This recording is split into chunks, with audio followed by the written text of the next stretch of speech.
So we got this. Interactive poll says, latest Nate Silver 538 forecast, chance of winning, August 23, Harris 53%, 0.5 to Trump 46.1. But as of September 6th, Trump is at 61.5 to Harris's 38.3. We actually have it here.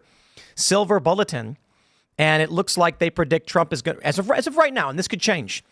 Nevada and Arizona go Trump. North Carolina and Georgia go Trump. PA, Michigan, Wisconsin all go Trump. I mean, that is heavy. They're saying that Trump's chance of winning PA is 61% to Harris's 38%. And a while ago, Nate Silver said, if Kamala Harris does not win PA, her chance of winning the election will be 4%. So it looks particularly heavy in favor of Donald Trump right now. And we're 2 months out. This is where these models are starting to matter the most. He's got the polls, too, to back it up.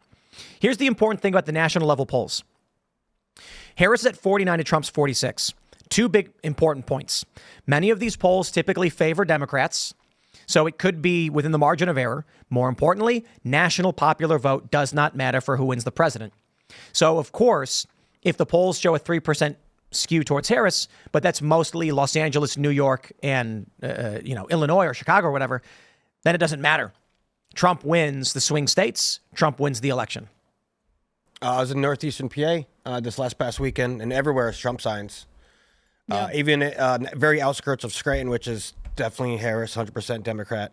But because Joe is from Scranton, hypothetically. You got a highway named after him. Anyways, even on outskirts like the small cities, I've been seeing more Trumps because I was doing a lot of driving around my families here and there. But like you do usually see like Obama or a Biden on these little small towns, small offshoots of the city. But I'm seeing Trump, so that's huge. I feel like that's a good sign for PA to win Trump. 61%, he said. Oh, that's where it's all at. It's insane. It's all in Pennsylvania. You know what was weird is I went to Southern California last week. Trump signs like everywhere. All over. Cali? In California. Okay. Yeah. So, I mean, not, What about in Arizona? Because Arizona's a swing state. Arizona's a swing state. And that's where you're from. That's where I'm from. And that's, it's been red since like the 40s. And then in 96, it went for Clinton. And then in 2020, barely for Biden. And so hopefully it'll go back red. But it's kind of been a mix. I mean, I see more Trump signs everywhere. But I also did in 2020. I've seen zero Biden. I've seen him in 2020, but I don't see any Harris's. I don't see any Bidens today. Like nowhere and anywhere I go.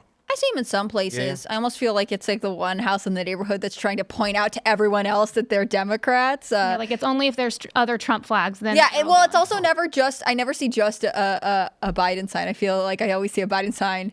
Or Biden-Harris sign or whatever it is now, plus a pride flag, plus like some other like symbols of those like types of people. We're not like the rest of you.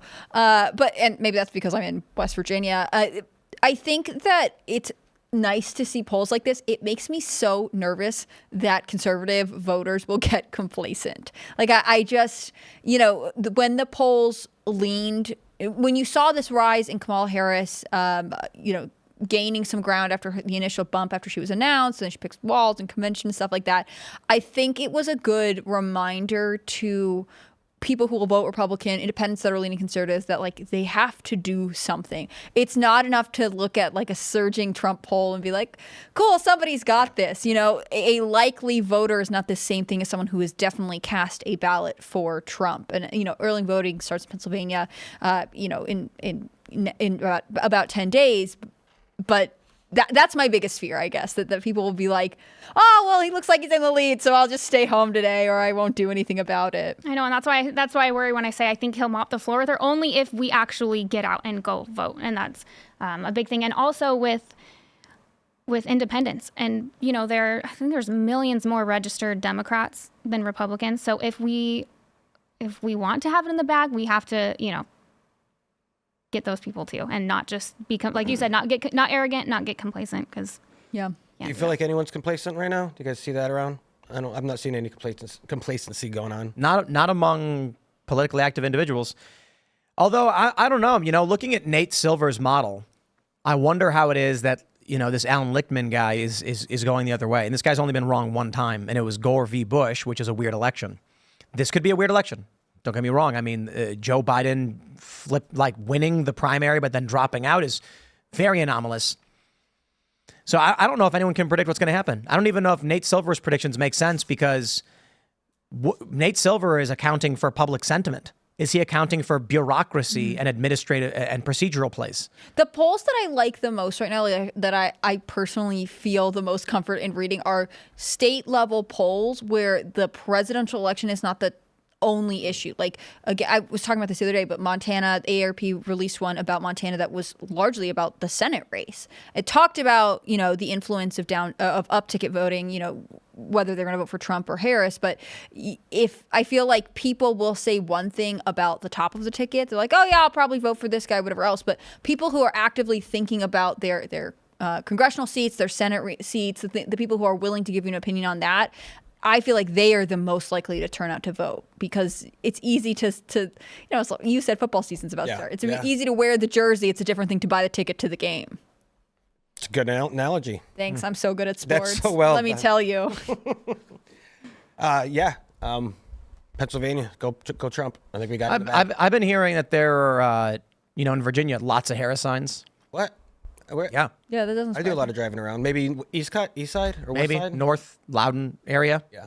That's just what I've been hearing. I don't know. I've not actually seen any, to be honest. I was through Martinsburg this week earlier. I didn't see anything at least in the main strips. I've seen a couple Harris signs here and there, but nothing significant. Yeah. You drive around and everything's a Trump flag or something like that. So I grew up in Connecticut, which is always blue, but it would make me laugh during 2016 because I would go back. I was in college at the time, and there were houses that had Trump signs, which I was kind of surprised about because it's, a pretty blue area. And there were very few houses that had Biden signs.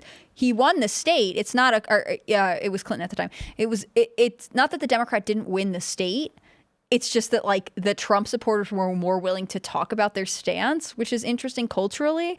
And people who were voting Democrat, I guess, just didn't feel the need to they weren't that into Hillary Clinton, I think. I really think for the last 4 campaigns that the Democrats have fielded, which is Clinton, Biden Part 2, and now the Harris-Walz takeover, they're all actually about Trump, right? It's sort of about their candidate in the sense that they have a name on the ticket, but actually they are asking voters to vote against Trump. And I just don't think that narrative holds up right now, especially given the state of the economy, the state of national trust, the way we look like we're standing on the international stage. I think it would have been better for the Democrats if they had an actual inspirational candidate, and they didn't have that twice this year.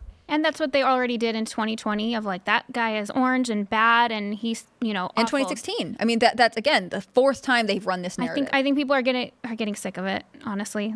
And he's not that bad anymore. They already had him for 4 years, so he's not the devil. Exactly. They can't, Did you guys ever have someone? I have a couple friends who are always going to vote Democrat. They believe that they're progressive to the core. But after Trump was president, there was a year a lot of people got money back on their tax returns because of some of the economic policies it implemented. And I would have these friends turn to me and be like, yeah, I hate this guy, but I do have a lot of money right now, so that's kind of cool. They would say something positive, but they have to caveat by saying but I still don't like him. Yeah, they'd say I wish he just had a better attitude, Mm-hmm. But things are going great monetarily. Yeah. I have people still talking about him in that recorded conversation about grabbing something by something, and that still gets in their brains to this day. They bring it up all the time. See, what I think about is Theo Von's recent interview with Trump, where Trump is like, "Yes, the economy was good under me," and Theo Von goes, "Yeah, my cousin bought a boat." I think that is how a lot of Americans remember that time. Yeah. Oh yeah, my family went on vacation. That was pretty cousin cool. bought a boat. Yeah, it was great. I think that needs to be a strategy too, especially in the debate, is to be like, hey, I know you guys, you don't have to love me. You don't have to like that I'm orange. You don't have to like the things I say, but I'm not her. And if you don't vote for me, you get her. Why has no spray tan company tried to release a shade that's Trumpian orange? I just don't understand. Doesn't look good. I mean, he has rocked it. I don't understand. He seems to be doing well. Yeah. He owns it. Yeah, I'm not her, because their motto is I'm with her, and he'd be like, I'm not her. Wouldn't it be really funny if that's not a spray tan? It's just Trump. He's just orange, I hope he is. That's just natural. That'd be great. A lot of carrots turn orange. And he has good eyesight then too. That's right. He's an old man, no glasses. Yeah, actually, that's an interesting question. He doesn't wear glasses. He's old. Yeah. Thanks for watching this clip from Timcast IRL. Make sure to check out the live show Monday through Friday at 8 p.m. on this channel. Subscribe, and we'll see you all there.